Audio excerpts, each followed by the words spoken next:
Alright, so I manual swapped the Cressida, and well, the speedometer worked for maybe like half of the first drive with the manual transmission, and then it just stopped. And I don't believe it has anything to do with my speedometer itself. Like, I don't think the unit is fried. What I do believe happened, based off of what my friend Saul told me, is that the speed sensor inside the transmission, it can like adjust or like push out. So I'm gonna pull the Cressida around, get it jacked up, pull out the speed sensor, figure out what's going on, and then hopefully if you guys are experiencing any faulty speedometer issues or something like that, maybe I can help you learn something, or I can help you figure out what your problem is.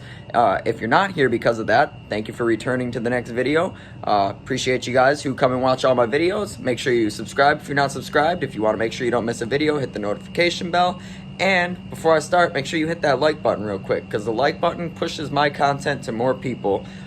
So it only takes a little bit of effort to click it. It's free, it doesn't cost any money, and it helps the channel. So yeah, without further ado, let's get to the video. I'm gonna keep it real. I don't know where the Cressida keys are, so first I gotta find those. Alright, I found them. So let's move this thing over here. Of course, as soon as I go to start working on the car, it starts to rain. Look at that. Beautiful, but that ain't gonna stop me.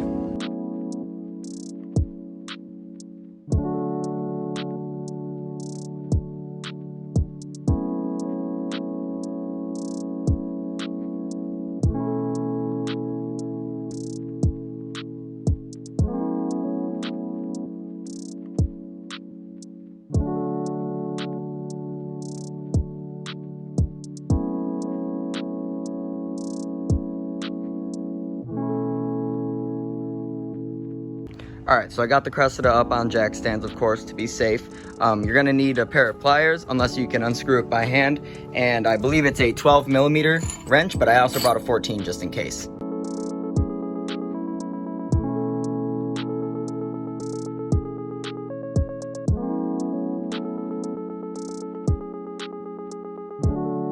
Alright, so on the Cressida and the MK3 Supra, it is a cable-driven speedometer, so all I gotta do is remove this right here, pull it out, and then there should be a 12mm bolt holding in the speed sensor, so I'm gonna remove that as well. I might have to drop this mount, so we'll see what happens. Alright, so I got rained out while I was doing it, so I kind of just stuck it back in there. The gear wasn't separated like I thought it could have been, so I just made sure I tightened down the wire all the way, so I guess let's see if it works.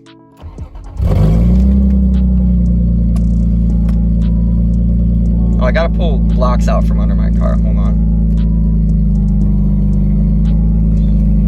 Kinda doesn't look like the speedometer is gonna work.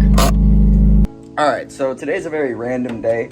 I gotta start by changing out the slave cylinder on the D21 because I'm registering it tomorrow and I need it to drive properly. And yesterday I went to FD with Tyler, Matt, Chad, Pedro, and Kayla. Sorry, had to just make sure I got everybody. And yeah, so I didn't really do anything at the house. Friday night after work, I sat under the Cressida and got rained on for like 2 hours while I tried to figure out the speedometer.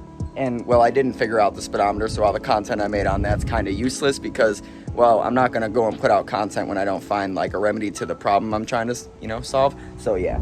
Other than that, I just got my new slave cylinder, so I got my 12mm. I'm gonna go down to the truck right now, pop off the old one, and get the new one on.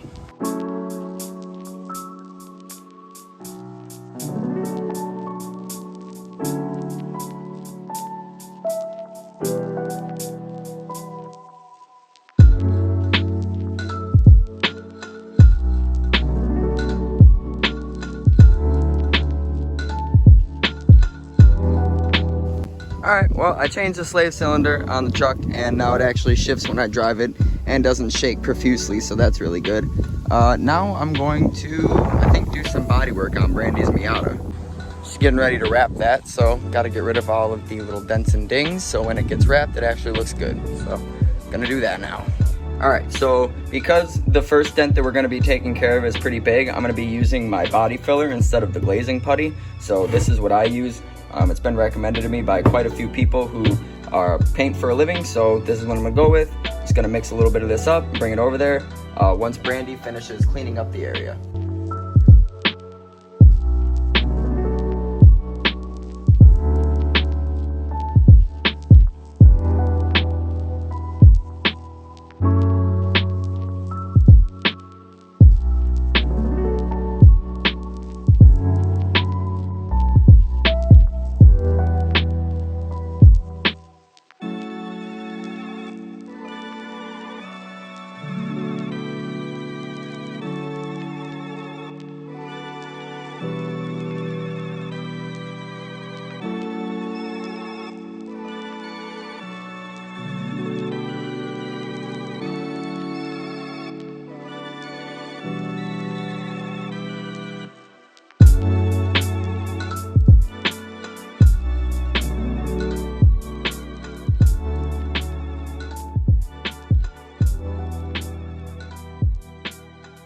All right, so we got this little section on the spoiler here that I don't know what happened to it, but now that's all filled in.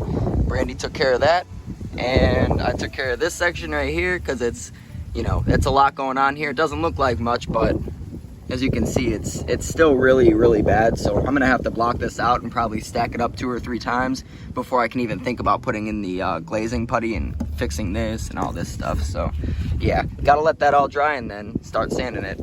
All right, so here's another random segment of the video because this one's all over the place. But I just got back from the DMV and I got a plate for the D21. So now, not only is it insured, it's registered on the road and I can drive it. So yeah.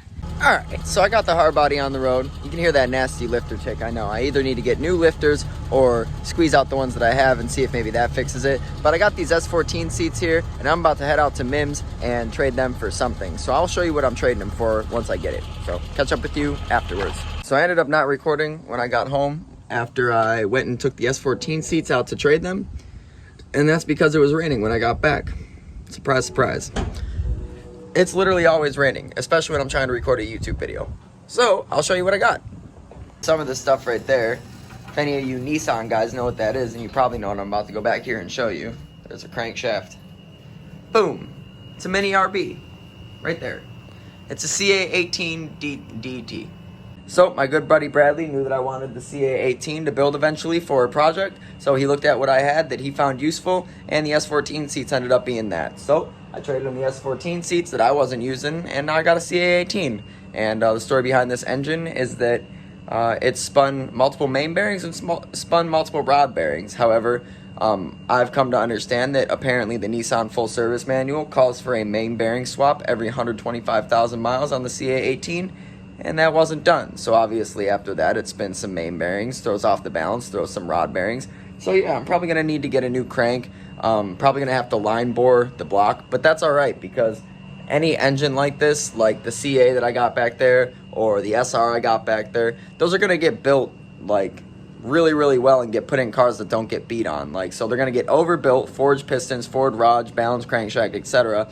But I'm not gonna put any more boost on them than what like a moderate amount on, you know, what a stock bottom end can handle. Because, you know, I don't want to blow these blocks up. I don't want to, you know, have a really cool block with a hole in it because I needed to have, you know, 24 pounds of boost on it or something like that. I'm really not that kind of person. So yeah, I just want to build the SR, build the CA, and enjoy it for what it is. Continuing on with the video full of random things because, well, I mean, I'm doing all kinds of stuff. It's just not like particular things that make enough content for me to make a whole video on it. So now I'm going to replace the wheel speed sensors on my CX-5 because she needs a reliable daily that tells her the proper speed limit and doesn't feel like it's going to shut off at red lights. So I'm going to get my jack up the car, find out what I need, get under there and get it done. I swapped the speed sensors on my mom's vehicle and it works great. No more jumping speedometer, no more funny shifting or anything like that. They sent us one sensor and it was a 50-50 guess to put it on the side that was being affected, and given the symptoms I was explained or described,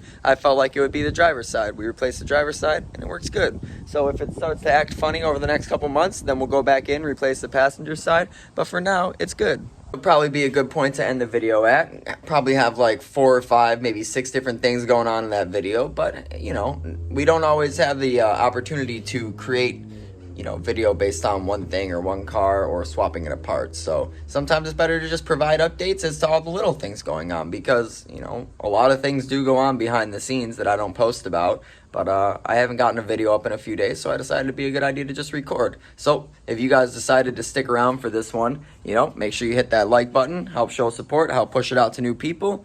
And I appreciate you guys watching it all the way through. As always, try to get to the comments if anybody drops them below. And yeah, we'll see you in the next video.